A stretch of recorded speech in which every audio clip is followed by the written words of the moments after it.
Hey everyone, welcome back to my channel.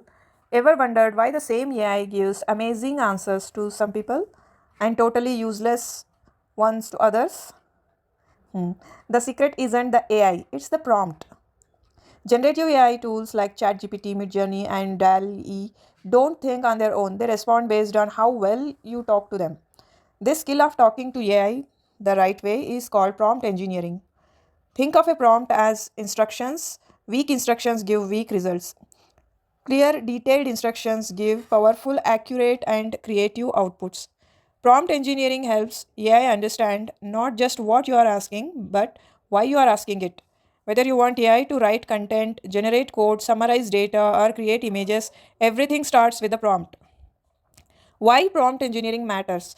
As engineering AI is being used in healthcare, software development, cybersecurity, and content creation, prompt engineering has become a must have skill. A well crafted prompt can reduce mistakes, save time, eliminate endless re editing, and give you high quality results on the first try. That's why companies today are even hiring prompt engineers. How prompt engineering works. Behind the scenes, AI models use something called transformer architecture and natural language processing. But don't worry, you don't need to be a data scientist. Prompt engineering is about giving context, being specific, providing examples, and refining prompts step by step. Techniques like zero shot, few shot, and chain of thought prompting help AI reason better and respond more accurately. Real world use cases. Prompt engineering is already being used in chatbots, healthcare data summaries, software development, cybersecurity testing, gaming, and storytelling, even space research. The better the prompt, the smaller the AI behaves. I took Google's prompt engineering course for you, so here's the Cliff Notes version to save you to 9 hours. Alright, let's first go over the structure of this course, Prompting Essentials. This has four modules. Module 1 is Start Writing Prompts Like a Pro. This is where they introduce some really helpful frameworks for how to craft prompts. Module 2 is Design Prompts for Everyday Work Task. This will include prompts for emailing, brainstorming, building tables, and summarizing documents. Module 3 specifically focused on using AI for data analysis and for building PowerPoint presentations. And finally, Module 4 use AI as a creative or expert partner. Like this is where Google really packs it in. Like I am genuinely super impressed by this module. We talk about advanced prompting techniques like prompt chaining, chain of thought, tree of thought, and a framework for creating agents. All right, module 1. Let's do the fundamentals. Let's first the prompting is process of providing specific instructions through Gen tool to receive new information or to achieve a desired outcome on a task. This could be text, images, video, sounds, or even code. The course provides a 5 step framework for how to design a prompt task, context references, evaluate and iterate the task is what you want the AI to do. For example, if your friend's birthday is coming up and they are really into anime, you can say, suggest the gift related to anime for my friend's birthday. Now, that prompt in itself is okay, but you can elevate this and get a result that's more unique and specific by incorporating two additional things. The first one is a persona, which is a role that you want the AI to embody. For example, you can update the prompt to act as an anime expert to suggest an anime gift for my friend's birthday. You notice that the results are a lot more specific and it's actually split into different genres. Second thing, you can add in the format of the output. The default here is just the list and bullet points. But maybe you want something that's more structured, so you can say organize the data into a table. The second component of the framework is context, the general rule. The general rule of thumb is that the more context you can provide, the better the output will be. Third part of the framework is references. This is where you can provide examples to the AI. Sometimes, when you are trying to explain what you want, it's kind of hard to describe it in words, but providing examples can really clear things up, and AI is especially good at incorporating examples. Maybe you can provide past birthday presents that this person has enjoyed. Step 4 is evaluate this is after you get the output, just ask yourself, is this output what I want it to be? And if it's not exactly what you want it to be, then last step is iterate prompting. It is rarely a one and one kind of thing. It's much more of a circular process in which you are refining the prompt to get the results that you want, just like what we did earlier. Oftentimes, you might just start with a simple task like suggestions for a birthday present, then you want to get better results and you start iterating on that and adding things like a persona, context, and references to finally get to a result that you are happy with, as the course calls it ABI. Always be iterating. Speaking of mnemonics, the course does have one for this 5 step framework. There are 4 different methods that you can try for. First one is just to revisit the prompting framework. Maybe you can give more references, more examples, provide more context, or add a persona if you haven't already. Number two. Number two is to separate your prompt into shorter sentences. It's helpful to think about AI like how you want, how you talk to a normal person. Like if you just word vomit to someone about whatever it is that you want, they'll probably be like overwhelmed, and there's just like a lot of stuff going on, right? So the same thing can happen for AI. And an easy solution for this is just to break your prompt into simpler sentences and feeding it to the AI slowly. So it's less like blah blah blah blah blah blah blah blah blah. I'm more like blah blah blah and blah blah blah and much more organized. Number three is trying different phrasing or switching to an analogous task. Say you want the AI to help you write a marketing plan, but the results are just kind of like boring and bland. What you can do is that marketing is really just telling a compelling story. So instead, you can ask it to write a story about how this product fits into the lives of our target customer demographics. This is an analog task, but the results are much more lively and interesting. And the fourth iteration method is to introduce constraint, just like when you tell someone that they can do anything, or like if you ask people, what does everybody want to eat for lunch? And they are just like, oh, anything. This actually makes it a lot harder for you to get a result that you are happy with. So instead, you can introduce constraint to narrow the focus down. Say you want to generate a playlist for a road trip, and the AI generates your playlist, but it's just like not very interesting. You can add different constraints like only specific to a certain region, only at this specific tempo, or only songs about heartbreak or something. So let's talk about multimodal prompting. The most classical way of interacting with a large language model is just by like typing stuff. I like having a conversation, but you can actually interact with many AI models like Gemini with different modalities as well, including pictures, audio, video, and even code.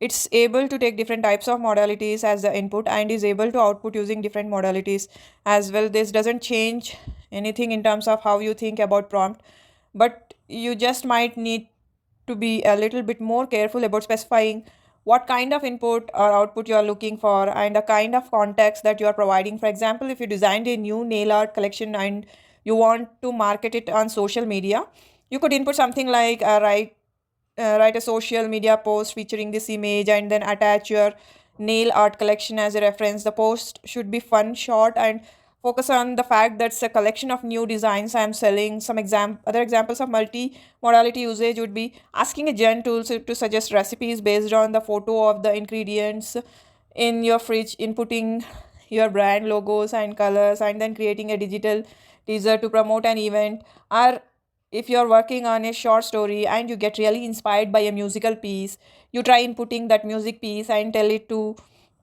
kind of follow those vibes for the atmosphere and details of the story, regardless of the modality that you are prompting in. These are two major issues with AI tools. The first one is hallucinations. A hallucination is when a Gen 2 AI tool provides outputs that are inconsistent, incorrect, or even nonsensical. A really famous example is that if you ask an Ella how many hours are in strawberry, it tells you that there's 2 hours in strawberry. The second is biases, unfortunately, else being trained on human content also incorporates human biases, things like gender and race. So to minimize these sorts of problems, the course recommends that we take a human in the loop approach, which is making sure that you are always checking your outputs and verifying whatever it is that the gen tool gives you. In the end, it is your responsibility of making sure that whatever is being produced is in fact accurate. Here is a checklist. Feel free to free just to take a screenshot for some considerations when you are thinking about using AI responsibly. You know, compared to other Google courses I have taken, especially the AI Essentials course, which you can check out over here. This course is a lot more dense, which is a lot better for your buck, so pay attention. Moving on to module 2. Module 2 is called Design Prompts for Everyday Work Task. It's essentially just providing examples of use cases based on two frameworks. That's why I'm going to go through this module relatively quickly. I'll highlight some of the examples that I think are really important. And for the rest of them, I'll actually just put on screen. So you can take screenshots of it if you want and build out your own prompt library where you can kind of like store the prompts that you want to use. One of the biggest use case that most people have when using Gen tools is by using it to produce content. For example, like writing emails. Here's an example of a situation when you want to write an email to your staff about a new schedule change for your gym. I'm a gym manager and we have a new gym schedule. Write an email informing our staff the new schedule. Highlight the fact that the Monday, Wednesday, Friday cardio blast class changed from 7 a.m. to 6 a.m. Make the email professional and friendly and short so that the reader can skim it quickly. Here's the new schedule, and you can actually attach the link that contains the new schedule. This sort of email probably take you like 10 minutes to write, but by using a Gen tool, you can do it in like a minute. Most of us do send quite a lot of little emails here and there throughout the week. So the time savings do add up for this kind of email. You probably aren't super picky. But what happens if you need to write email that is a lot more important? Or you're writing other things like an essay, an article, or a newsletter? You would care a lot more about the tone and the word choice that's being used instead of using general terms like write a casual summary. Try to use more specific phrases like write a summary in a friendly, easy to understand tone, like explaining to a curious friend. You can also provide references for context, other emails or articles or whatever that you have written in the past, and tell to AI to match the tone. I'm going to now include a few other prompts on screen related to generating text or content, which you can take a screenshot to add to your prompt library if you want. Module 3 is pretty similar to module 2. It's just more example use cases, very helpful example use cases, though specifically data analysis and presentations. The big word of caution here is that be careful about what data you are inputting into your AI model. If you are working for know a company, you do not want to be violating any privacy policies, and you probably don't want to be putting some sensitive data into some large language models as well. The example from a course, if say you have a data set for a grocery store chain with information about the store, the area items that they have available, the daily customer account, and store sales. If you are not very good at Google Sheets or Excel, you might input a prompt like this: attached is a Google Sheet of store data. How can I create a new column in Sheets that calculates the average sales per customer for each store? It can help teach you specific things like this, and it can actually do more. Say if you are interested in the trends in the data set, you could then add on, give me insights into the relationship between daily customer counts, items available, and sales based on the given data. Gemini is able to show some interesting trends, including the fact that there's no clear correlation between items available and store sales. If you find this interesting, you can continue prompting it, digging into this, and maybe coming up with ways to figure out why that's the case. I'm going to put on screen now a couple other prompts related to spreadsheets and data analysis that you might find helpful. The second part of the module is about building presentations, and I'm going to put on screen out a couple of prompts related to presentations that could be helpful. And finally, we are at module 4. We are almost done, guys. Module 4 is titled Use AI as a creative or expert partner. This is an extremely important module, and what made me very impressed about this course. So first we are going to cover some advanced prompting techniques, starting off with prompt chaining. Prompt chaining is a way to guide Gen tools through a series of interconnected prompts, adding new layers of complexity along the way. For example, you are an author and you wrote a wonderful novel. and now you want to market and sell your novel. So you need to come up with a marketing plan. The course recommends you use Google AI Studio for this because it has much longer content window, because you are going to be attaching your entire manuscript. The first thing you might want to do is to generate some summaries of your manuscript. Generate three options for a one sentence summary of this novel manuscript. The summary should be similar in voice and tone to the manuscript, but more catchy and engaging. So the job was able to give some decent options, but you want to focus on more specific theme. That's where the prompt changing comes in. Taking the output from the previous prompt and then asking create a tagline that is a combination of the previous three options with a specific focus on the exciting plot twist and mystery of the book. Find the catchiest and most impactful combination. The tagline should be concise and leave the reader hooked and wanting to read more. And great, it comes up with a decent whisper secret. A young weaver seeks a city of singing stones, but the greatest journey unfolds into whispers of her own heart.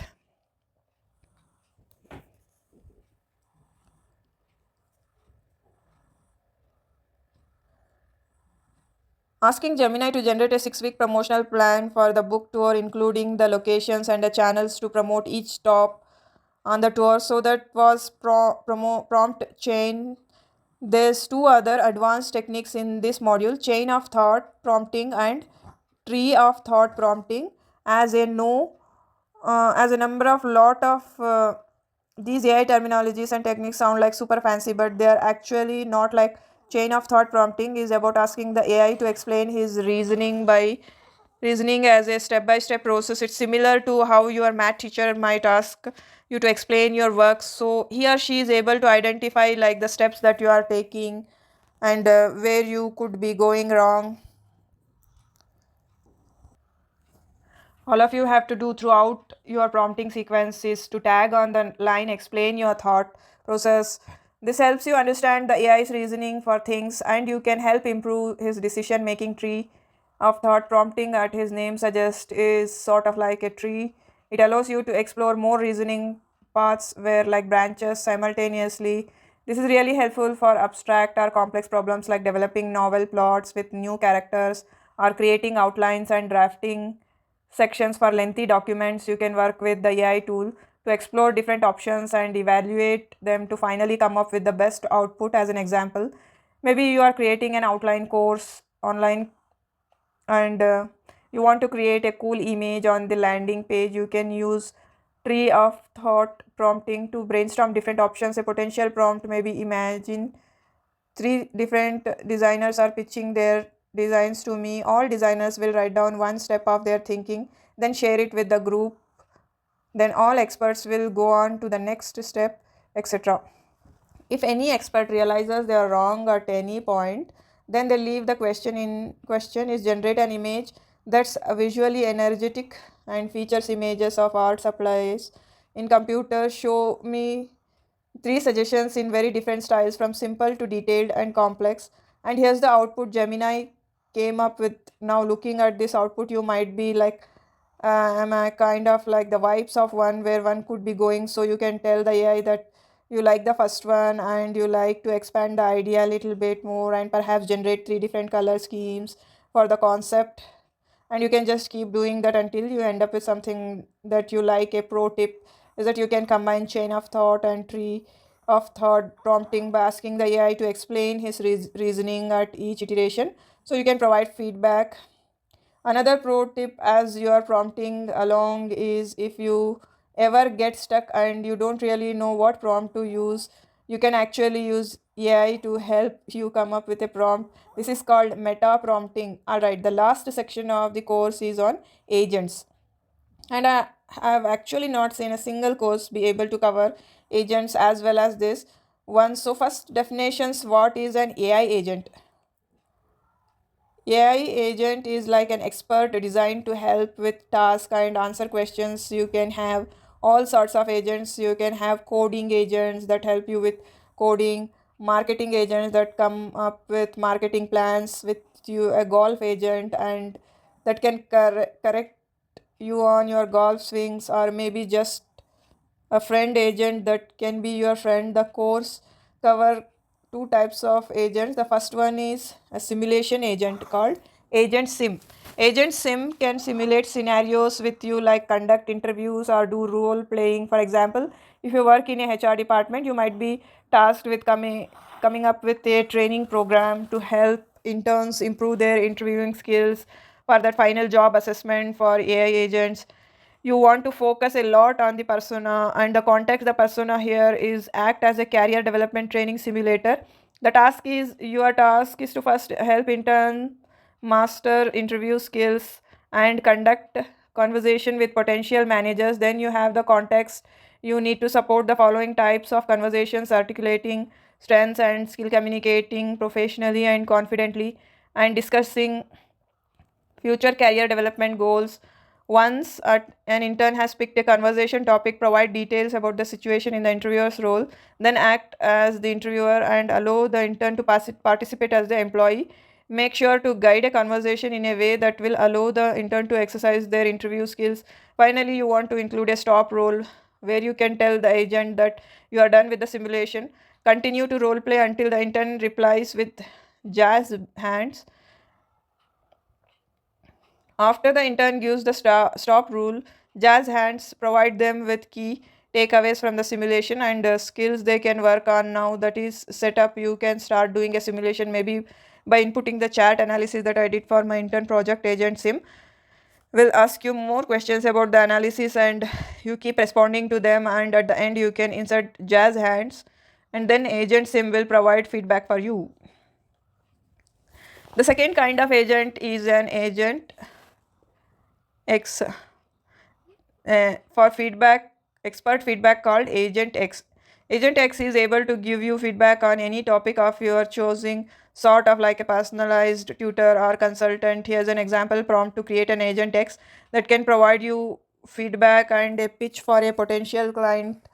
First, the persona. You are my potential client, the VP of advertising at a world famous sports car company known for its innovation, performance, and engineering excellence. Now, the context: you are considering hiring a creative agency to develop a new campaign that will attract a younger generation of buyers. You are in a meeting with me, the design director of a creative agency that's pitching a new campaign for your company. And now the task acts as my potential client. When I provide answers, critiques the answers. If needed, ask follow up questions, continue the conversation until I give the stop roll break. Then give me a summary of the whole conversation, highlighting ways I can improve my pitch. You also want to include additional material references for your agent. I have included the brief the core company provided me that has all the relevant information for this project. Use the information from this brief to inform your answers. AI agents can be super powerful if you can design them correctly. And these are only two examples. I really like how the course also provides a guideline for how to create any AI agent. First, you need to assign a persona that you want the AI agent to take on. For example, act like a successful personal fitness trainer and talented nutritionist. Step 2 is that you want to give as much context and detail as you can about the scenario and the conversation. For example, I'm looking to improve my overall fitness and adopt a healthier lifestyle. Step 3 is to specify the type of conversation or the kind of interactions that you want to have with the AI agent. You might also want to set some rules to follow, like ask me about my workout routines and meal planning and give me feedback. Step 4 is to provide a stop phrase in order to stop the conversation. This can literally be anything you want to go wild. An example they give is no pain or no gain. And finally, step 5 as a tool to provide feedback or areas of improvement after the conversation ends, or at the end of our conversation, provide a summary of the advice you provided. And that's it, my friends. You have now completed the Google Prompting Essentials course and saved 9 hours of your time. Thank you all so much for watching, and I'll see you guys in the next video. Bye bye.